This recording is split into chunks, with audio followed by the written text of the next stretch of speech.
This is Business Decoded podcast with Ronnie Spellman. An informal chats with top business moguls as they share their stories of failure and success in a fun and relaxed way. Get entertained, educated, and unlock the secrets to success. This is Business Decoded with Ronnie Spellman. I am excited to have a good friend that I recently met a few years ago, the internationally renowned Dr. Kenneth Cooper. Dr. Cooper, welcome. Thank you. Now, I've heard a lot about your story since I moved to Dallas, and we had a chance to speak a few times recently. And I'm amazed at what you've built through the years. Tell me how you got started. I hear that you were in the Air Force and the Army.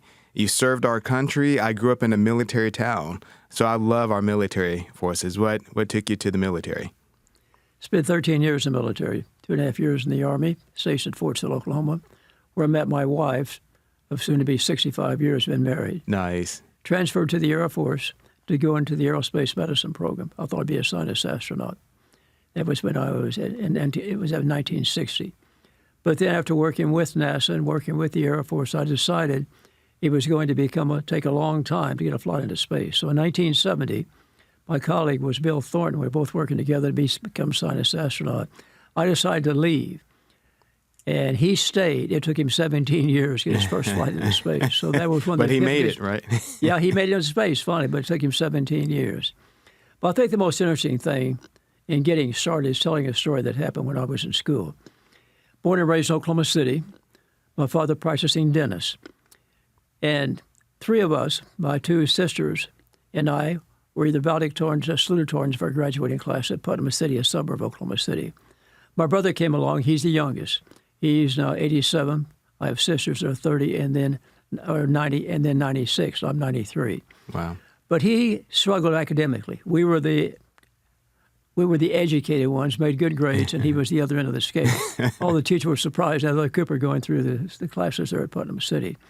But what happened, though, he finally got into dental school, and he was on probation at first for dental school academically. But when he got the second year, he excelled with his hands. But then when he got in practice with my dad, he finally made the decision that he didn't want to stay in dentistry because I love dentistry, but I can't stand the patients. but what he did, he had invested in some sonic drive-ins in Oklahoma City. That's the headquarters of sonic drive-ins. One of his friends got him involved in that. So he now no longer practices dentistry, gave up on that. He has 45 sonic drive-ins. Oh, wow. He's the wealthiest member of the family by a bunch. Your brother, the little you have to brother. be an intellect to be successful in business. Well, I thought that was an interesting introduction because we didn't ever think that he would do anything from an academic standpoint, but he sure knew how to handle a business. He's done extremely well. He has his son now has taken over his operation. He's primarily in Tennessee and areas of the country. And he says, don't call me until 9 o'clock in the morning. I don't get up anymore until 9 o'clock. So he was the dumb one. I'm the smart one. Well, that's interesting, though, because I think a lot of people feel as if you have to get the MBA to start a business and go through all these courses.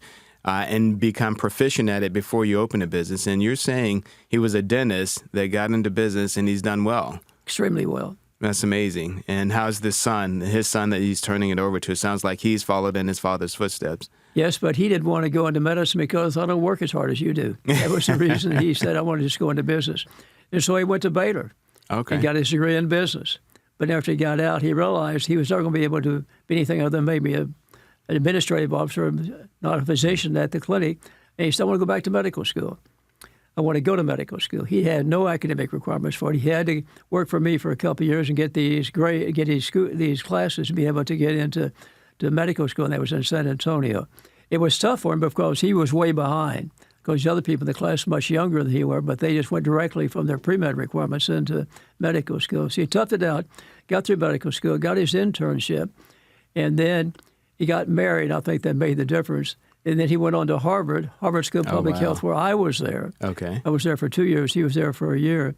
And I said, Tyler, I can get you into Harvard School of Public Health. I can't keep you there. You have to do it yourself. Did well. And he came back, took over the operation. Now he's the chairman. He's the president and CEO of the organization and done a wonderful job in renovating the whole organization. We just recently expanded our fitness center, which we will have to cap the membership. It's so successful. Wow. We have a clinic that's one of the most renowned clinics in America. We're ranked number 2 behind the Cleveland Clinic as far as the top examinations that we do.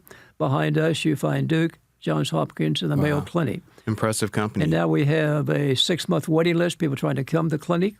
And 40% of our patients are corporate-sponsored. Corporations are beginning to see the value of putting some money into their top executives because we found that the most common first symptom of severe heart disease is sudden death. People don't realize it until it's too late. So if you can pick up that disease early as we can with treadmill stress testing, we can save lives, and we're doing that on a daily basis. Right. We'll have people come from all over the country, all over the world. They come in for examinations, and they will find a person that comes in without any history of heart disease. They have a coronary calcification score that they find going to the clinic with the CT scan. Put them on the treadmill, it's abnormal. And then we do CT angiograms. They're in the clinic. We don't have to go in the hospital to do that. We do it in the clinic, find they have severe disease, and we put them in the hospital right away within 3 or 4 hours, getting over there, get angioplasty and a stent done. Wow. That happens 2 or 3 times a week, and people come to the clinic, they're perfectly healthy. Wow. So and that's exactly what happened to George Bush a few years ago when he came back from being president. Always outstanding athlete, always did very well with his treadmill stress test, but he had a change in his EKG, his stress test. So his CT angiograms showed that he had major problem in the widowmaker. Right. And we really got him into the hospital, and we did an angiogram on him and found that it was true, that he had 98% obstruction of the widowmaker, the LAD. That's the one that supplies the blood to where the heartbeat comes from. Well, immediately did an angioplasty stent, and that was now 9-10 years ago, and he's perfectly healthy. Wow. So that's just an example of many people that have come to the clinic because this examination is the best health insurance and life insurance you can buy. That's incredible. Health insurance, disease insurance, life insurance is death insurance, primary care, secondary care. We're practicing primary care. Our goal is, number one, to prevent cancer and heart disease. If we can't prevent it, diagnose it early. That's why we're overwhelmingly successful. Yeah. I have so many people who call me and tell me, Dr. Cooper, I want to thank you for saving my life. That's amazing. That's what motivates me to keep even practicing medicine at 93 years of age, is the contact I have with the patients. They're so appreciative of what we've done, and to see the ramifications of that and see how well my son is doing. And people ask me how I could go from a 2 office and 2 employees this is 54 years ago here in Dallas, when I had the wrath of the Medical Society, I was going to do something as dangerous as treadmill stress testing.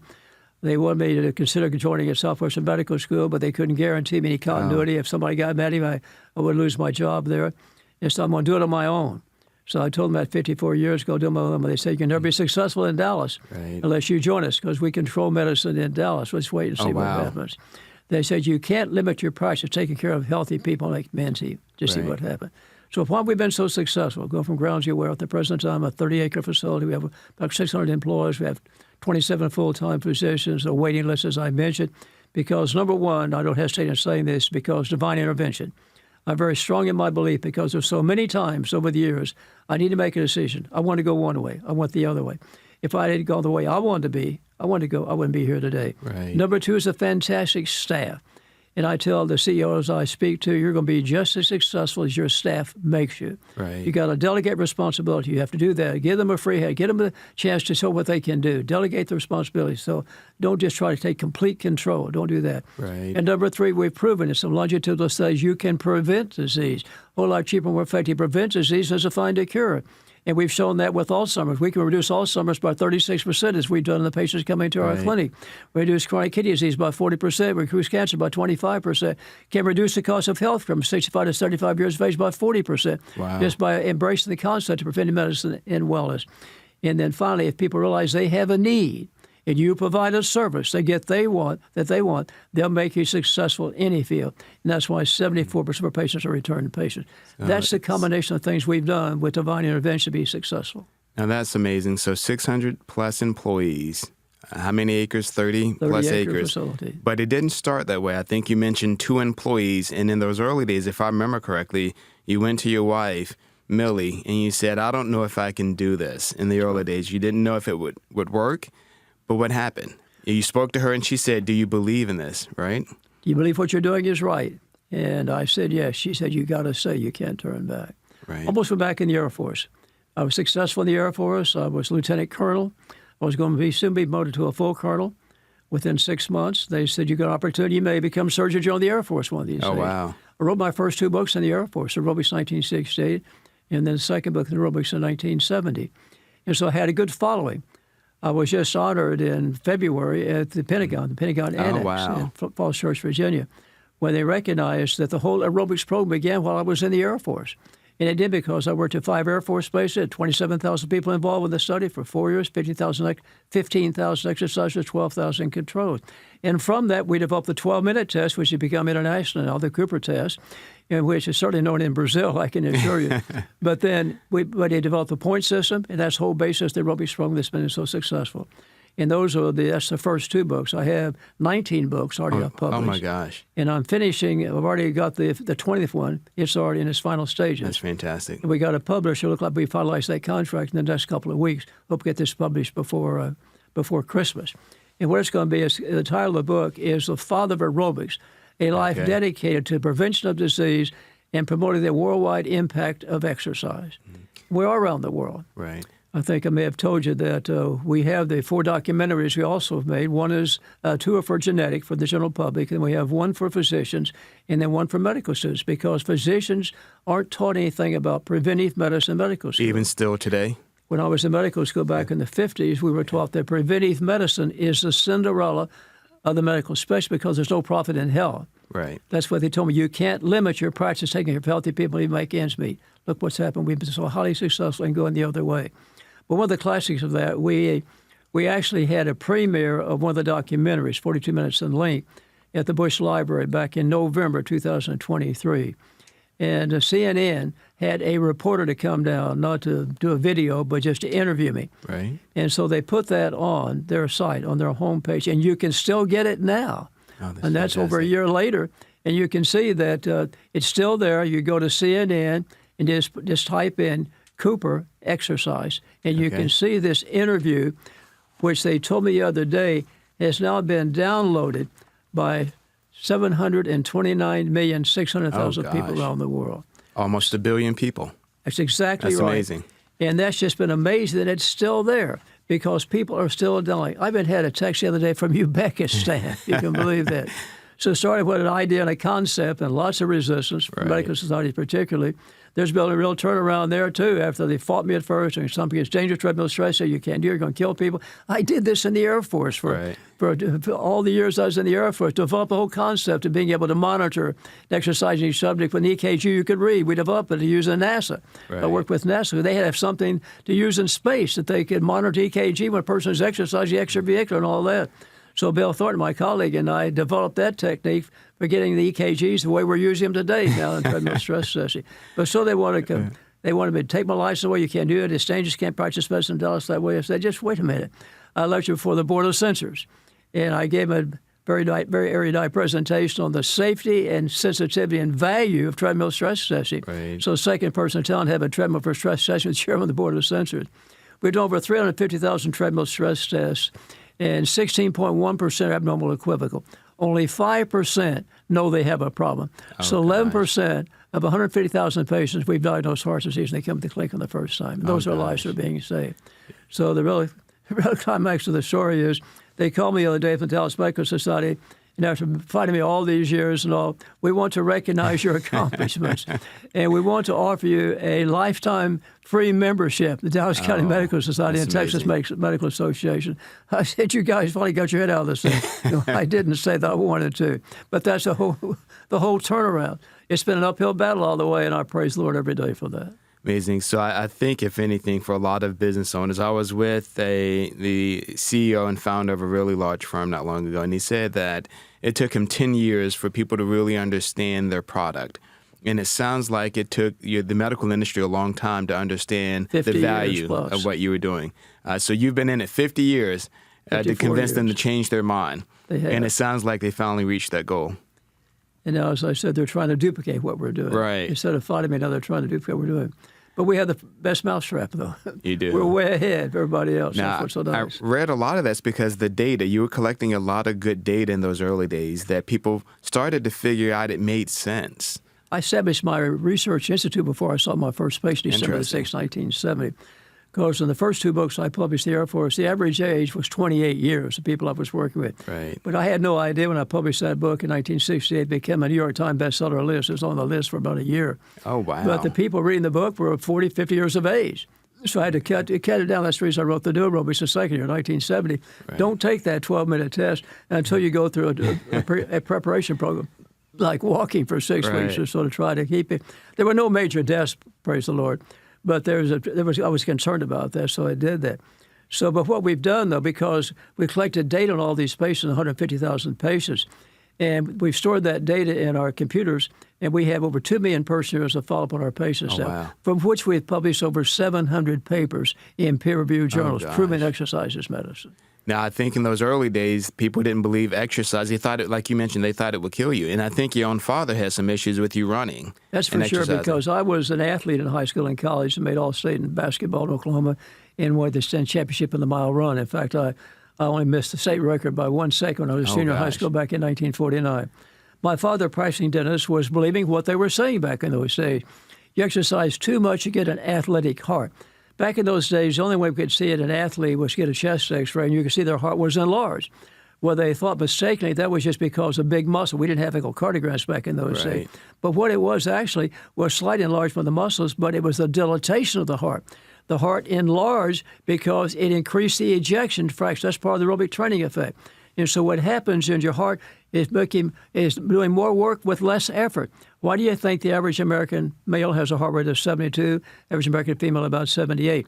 Our runners have heart rates in the 40s and the 50s because that heart is so efficient, you can do a whole lot more work with less effort. Well, the critics I had in the early days, you only have a certain number of heartbeats.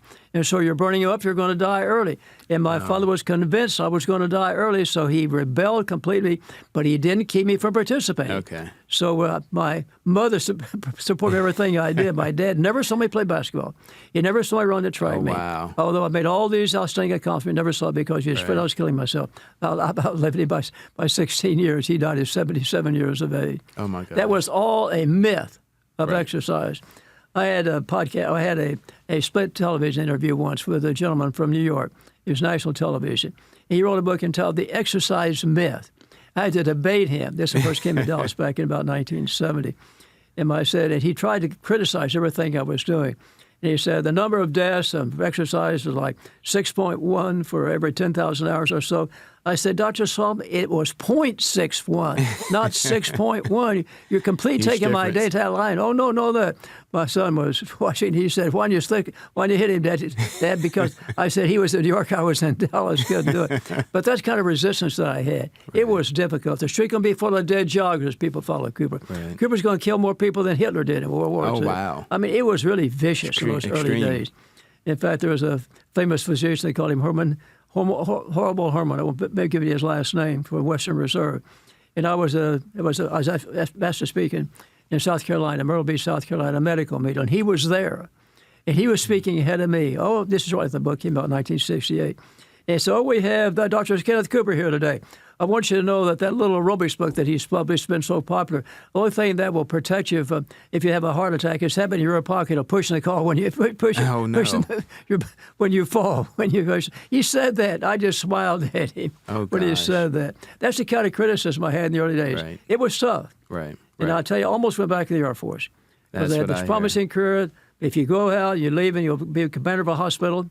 We want you to go out and work become a commander of a hospital, and on your way up to the top. You may do that in the Air Force. Very promising I think career. so many people give up, and like you said, they either would have gone back to the military or they would have gone to an established hospital and just worked their way up and given up. None of this would have happened. None of this would have happened. Now tell the story about you finding the property, because I think you put a bid on the property and they were all rejected. Oh, yeah. And then, if I remember correctly, she heard about your book. Tell that story. Let me tell you what happened there. Mrs. Clarice Nichols had this property we had at the present time, but it was only 22 acres. And her husband had died of a heart attack at 57 years of age, and he had, over the years, had accumulated the 22 acres. And she wanted to break it down, but I like it down to 8.6 acres. I like it for $1.6 million I had to get that. And she kept turning it down. I'm not going to break it down for anybody. And so my real estate agent went to her twice, and she said, no, I can break it down. But I have to take the whole thing or nothing. And he said, well, Dr. Cooper just can't really afford that, and he wants to break it down. And so he finally said, just a minute. Is he the man who wrote that book on exercise? And he said, yes, he wrote Aerobics. And so, a clear blue sky, she said, for him, I'll do it. Now, why did that happen? Well, it happened because prior to leaving the military, I was asked to speak at the Layman's Leadership Lodge up in Colorado Springs, a conference up there by Howard Butt, H-E-B. He had to come up and give a testimony with my wife. And so we gave a testimony at that group, and she was sitting in the audience. Oh, wow. And she heard us give our testimonies, and she committed at that time, if I could ever help that young couple, I'm going to help them. So because she said that, for him, I'll do that.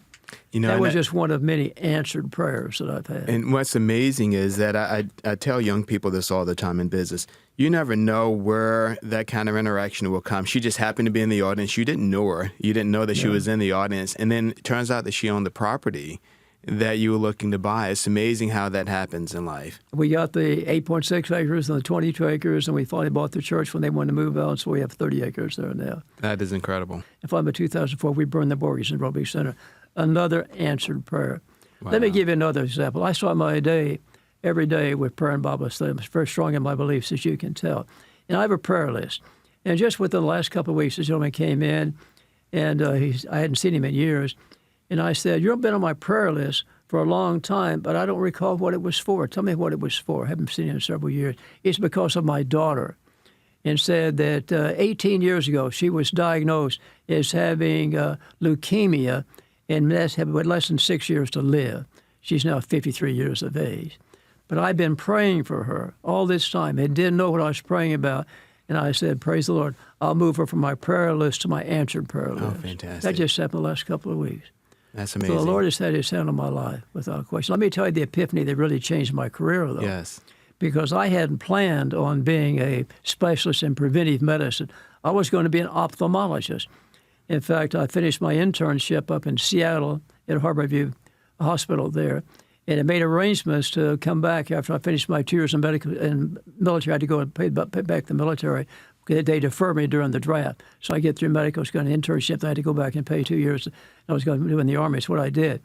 But then I made arrangements after I finished that 2 years. I was going back to Portland, Oregon, and do my residency in ophthalmology, become an ophthalmologist. I'd probably stay in the Pacific Northwest if I had done that, because I was dating a girl from Seattle at that time, from Anchorage, really. But then what happened, I had to wait to go into the military. So for 6 years, my athletic weight in high school and college was no more than 168 pounds, 165 to 168. Once I got into medical school, I realized the most common manifestation of stress is obesity. Right. And I ate to keep awake at night to study. So it was tough. So I gradually gained weight. I didn't exercise. I didn't have time to exercise. So 4 years, I can't gain any weight. And by the time I finished my internship, I weighed 204. Oh, wow. I'd gone from 168 to 204. In that moribund state, not done anything, I decided to go water skiing again up Lake Texoma after doing nothing for 6 years. Got halfway through the slalom course, and I had chest pain. My heart was racing out of my chest. I thought, my gosh, I'm having a heart attack. Get me over the side. Get me over the side. They got me to the side over at the beach there. By the time I got over there, the heart rate came back to normal, and the pain disappeared. I was in the Air Force at the time. So the next day, I went back to the School of Aerospace Medicine in San Antonio and had a complete diagnostic workup. They said, Doc, the only thing wrong with you is you're out of shape. I was hypertense. I was pre-diabetic. I was 29 years of age. And so what happened, I lost weight within 6 months. Ran my first marathon a year later. I ran for 40 years and 38,000 miles until I had to stop running when I broke my leg snow skiing. But what happened when I lost that weight and got in shape, that blood pressure problem disappeared. Right. And so the diabetes disappeared. My gosh, what am I missing? This is a whole field I should get involved in. Right. And that was the epiphany, another epiphany in my life that made me change to become a full-time physician specializing in the prevention of disease. And that's what's made us successful. So it's amazing how much stress can impact a lot of items, including healthcare-related items. I studied briefly homeopathy in college, which talks to some degree about preventative and alternative medicine. But it sounds like you figure that out, and you have executives from all these different companies. And I presume you're trying to reduce their stress, trying to get them healthy, which also helps to prevent other health issues. Tell me about some of that. We've proven that because we have a division that works with corporations to help them establish worksite wellness program. Because we find you get your employees in a worksite wellness program, you see a decrease in absenteeism due to disease. You increase their work productivity by doing that. And so the bottom line is very beneficial from a financial standpoint if you get your employees involved. And we have data to prove that. Can you afford not to get your employees involved in a worksite wellness program? And so we have several Cooper clinics or Cooper fitness centers at corporations around America that are supervised by our operation here in Dallas. I just had a very interesting request from Oklahoma, my home state. And Oklahoma has a worth history as far as per capita people that are incarcerated for both women and men in the country. I didn't know that. Oklahoma, my home state, I'm ashamed, been one of the fattest states in the country and one of the deconditioned states in the country. I even tried to get our fitness gram testing program at schools in Oklahoma. Couldn't do that, so they're just fighting me on that. I did my pre-med and medical school all in Oklahoma. But a good friend of mine, he was formerly the chairman of the Board of Regents at Oklahoma at the University of Oklahoma. He was a very prominent attorney. And he was just making us aware of that fact that the problem that we have with the women in prisons and men is so outlandish. It's so unusual per capita. We got to do something about that. And he found that some of these women in one of the prisons near Oklahoma City, or I'm not quite sure where it is, that these women on their own are taking courses they can get credit in college. Okay. They have something to look forward to. And they're also, a lot of these women are getting involved in exercise programs of their own, from themselves, wherever it may be. Right. And he said, we need to have an organized program for these women in prison to participate in a supervised exercise program. And I said, it's a great idea. And he has a foundation which he's in charge, says, we can fund that. Can you do that? Oh, great. We're going to look into that and work with this first prison for women in Oklahoma and try to have a person come in, maybe once or twice a week, to lead an exercise class like we do every day at the fitness center. And see, the women, I think they'll jump on this for just the boredom, if nothing else, and maybe change that situation. That's the situation we have in Oklahoma, being the highest per capita incarceration of any state in any country, I hear. It's interesting. So at a couple of the companies that I worked, I remember joining this one company, and I knew we needed to change our culture. The culture was just struggling. It was a merger of a lot of different companies. One of the first things that I did, and I didn't have your program to do this with, but I had a health and wellness program. But I absolutely believe that a health and wellness program in the company shouldn't be giving out flyers.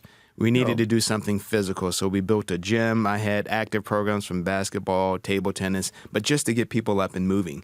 And so I totally understand what you're saying. We had a morning and evening boot camp, and we entered a team into a Tough Mudder competition because we just felt like, this is my personal belief, Ronnie's belief, that people need to be active. And then we had healthy cooking classes as a part of our program. We had tango and ballroom dancing, because I believe, like you, that it's not just about reading on good health, it's physically doing it.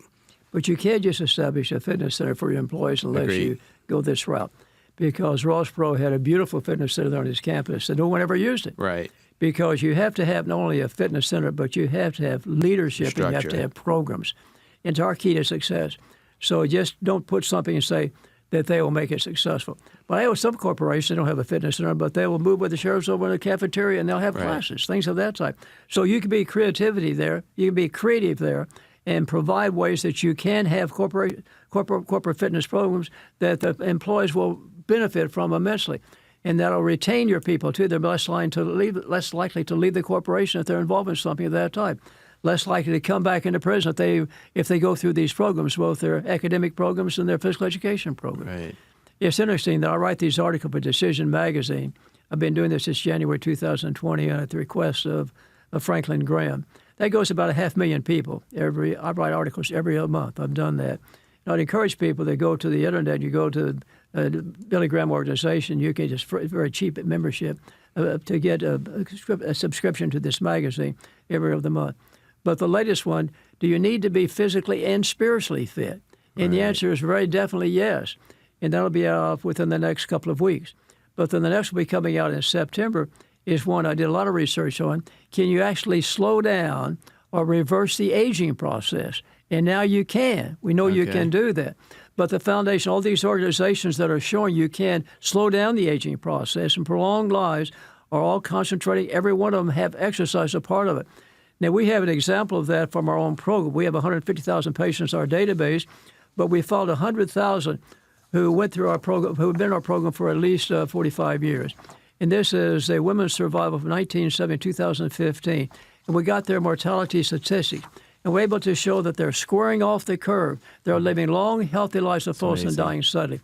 They're condensing the time of senility and senescence into a short period of me prior to death. That's what I want to do. If I die tomorrow, I've had a wonderful life. I can complain that. But the amazing thing is our women are averaging 90.4 years.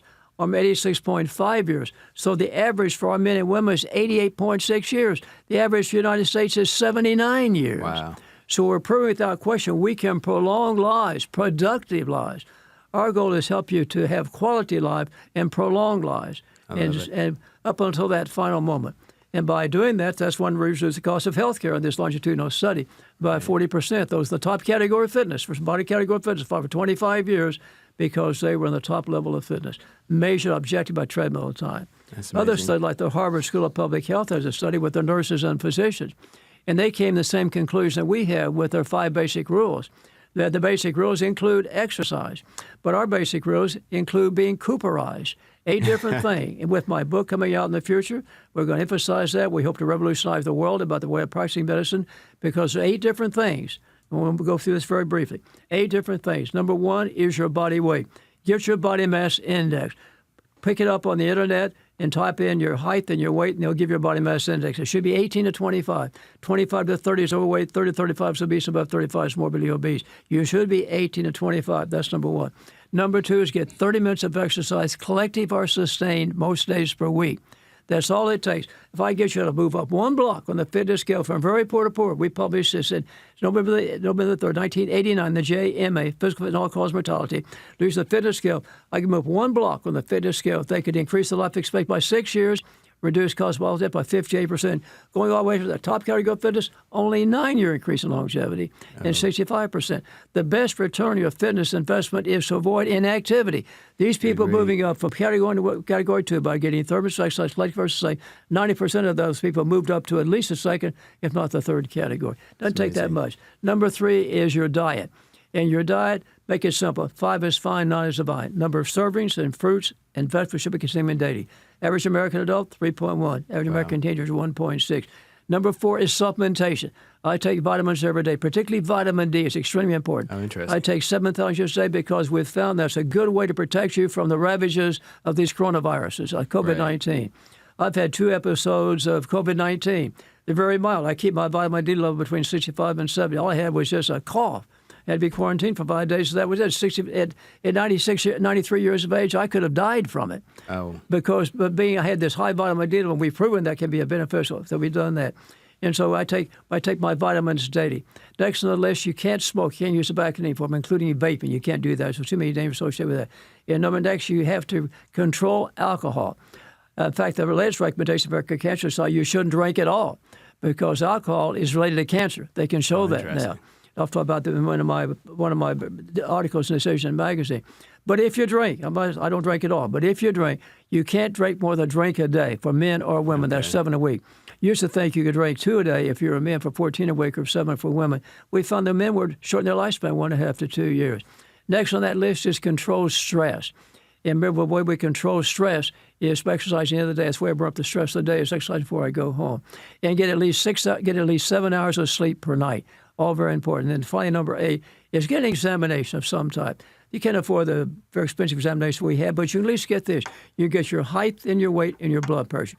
You get a test for your cholesterol and blood sugar. And you just get these various things. It would take minimal dollars to do that.